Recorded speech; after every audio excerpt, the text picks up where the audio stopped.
Good afternoon. My name is Raymond Coles. For the past 10 years I've had the honor and the privilege to serve Lakewood on the Township Committee. Lakewood is a very unique town.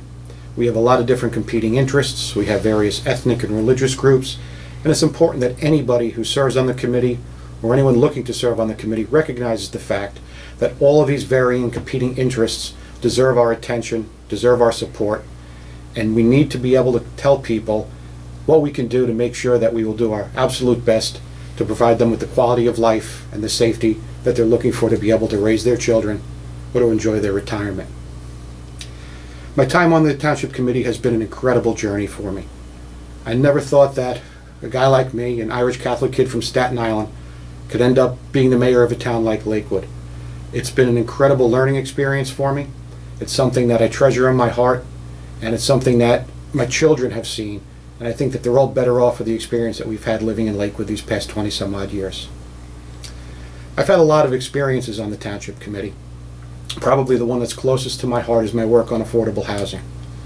When I first came on the committee 10 years ago, one of the things that I wanted to do was to be able to provide an affordable place for people to live, to raise their families, and to enjoy their retirement. While we still have a long way to go to that goal, I think that we've made tremendous strides. And the Affordable Housing Initiative that the Township Committee put into effect several years ago is starting to really bear fruit right now. We just had the groundbreaking for another 50-some odd units, and I look forward to the other two developments hopefully getting off the ground and into construction sometime in the coming year. Another one of my accomplishments that I, again, feel fairly proud of is the Lakewood Resource and Referral Center. For too many years, people didn't know how to navigate all the various governmental agencies that they have between the county, the state, and even our local government. The LRRC is an organization that really exists only to help people find their way and find their answers, to make sure that services that they may be entitled to are delivered to them in a prompt way, and if they do have a problem, to be able to get them to the right agency or the right person to take care of that problem and let them get about the daily business of their lives. The Lakewood Development Corporation is another experience I've had, for the past many years. We've done a lot of projects, some big, some small. But again, the ones that are closest to my heart are the microloan programs. This is a loan program that was designed by Rabbi Weisberg, implemented when I was a chairman of the Development Corporation, which gives brand new businesses, those just starting out, that may not have the credit background or the credit history to be able to get money from a bank. But through the Urban Enterprise Zone Fund, we were able to give a lot of these businesses that first step to enable them to grow and to succeed.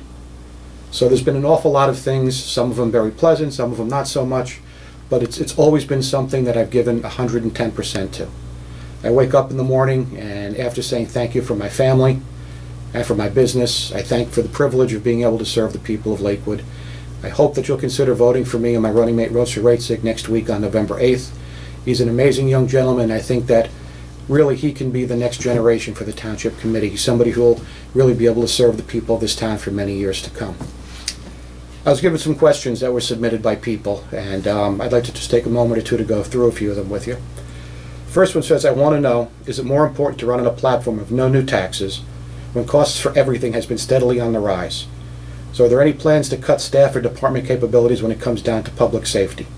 Our town is changing, and if it is not provided, it will deteriorate. I couldn't agree with you more. We were fortunate for the last several years to be able to implement a hiring and a spending freeze in town. That enabled us to be able to keep providing the services that are essential to the township without having to lay people off or put people on furloughs. That's very important, because when people are put on furlough, they're losing a big chunk of their income. They're not really paying 100% attention to what needs to be done. By being able to give the folks that work for our township the security of knowing that there's not a big cut coming down the road for them, I think they've all been able to join together, and they worked extremely hard for this town. We have cut quite a bit, I believe about 25% of our overall workforce, and we have becoming very close to that point where services could start to suffer. So I would never say that I will never ever consider raising taxes, but I agree with the reader and the writer that public safety is the #1 thing. We need to make sure that our police department is staffed, that we're not overworking and demanding too much from these men and women who put everything on the line for us every day of the week. Our Public Works Department, again, these gentlemen and women are out there 24 hours a day, 7 days a week, plowing snow, picking up leaves, picking up our garbage, fixing our roads, taking care of our parks. and sometimes it's not really, we don't remember to say thank you for everything that they do. Plus the other departments in town, our inspection department, our building department, our finance department, the people who make town hall run. They're all working with less than they had a few years ago, and they're giving 110% for this township. So my commitment to this town is that we will make sure that the public safety is the paramount issue, that we will not allow things to deteriorate, that we will continue to provide the essential services, hopefully at the lowest possible cost, hopefully without any tax increases. The economy has shown signs of improving. As the economy improves, our own financial outlook will improve, and that's something that I think we should all pray for, that everybody who's out there looking for a job is able to find one, and everybody can produce for the township. So that was the first one.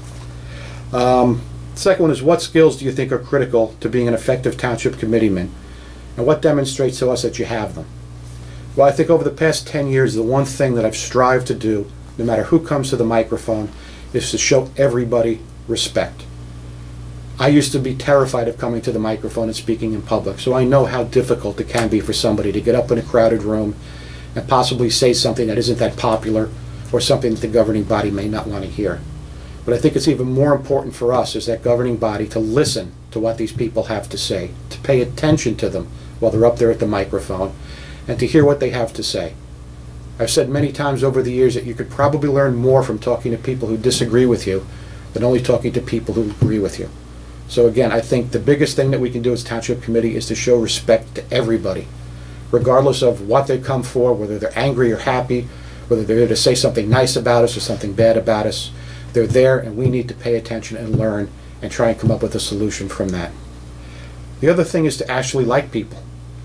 I mean, I can honestly say that I can go to almost any part of this township, whether it's one of the active adult communities, whether it's BMG or a Spanish church or one of the African American churches, or Holy Family School where my own children went. And I can enjoy talking to people, whether they come from a background similar to my own or a background that I could never have dreamed I would be having an interaction with somebody. You need to really like people, and you need to be able to get along with people. I think the tone and the tenor of our conversation with people says an awful lot about how we do business ourselves and how we represent the township. And let's see. Any answers by the candidates are considered campaign promises and are not valid after Election Day. Therefore, I would not believe anything they say. I hate to hear words like that, because I do strive every day to deliver on the promises I make to people. And I'm always careful not to promise something that I know I can't deliver. But one thing I do say to you today is that I promise you from the bottom of my heart that every day that I serve this Township Committee, I will give 110%. I will always be here for anybody who needs something. If there's a question, help navigating the HUD bureaucracy, or even something as simple as being able to get a certificate of occupancy for a house. All you need to do is pick up the phone, give me a call, and I have a 10-year track record to show that I will be at the other end of that line, and I'll do whatever it takes to get your answer and get your problem solved. So thank you very much. Again, November 8th, Election Day. I look forward to your support, and I truly hope that I'll be here to serve you for another 3 years. Thank you.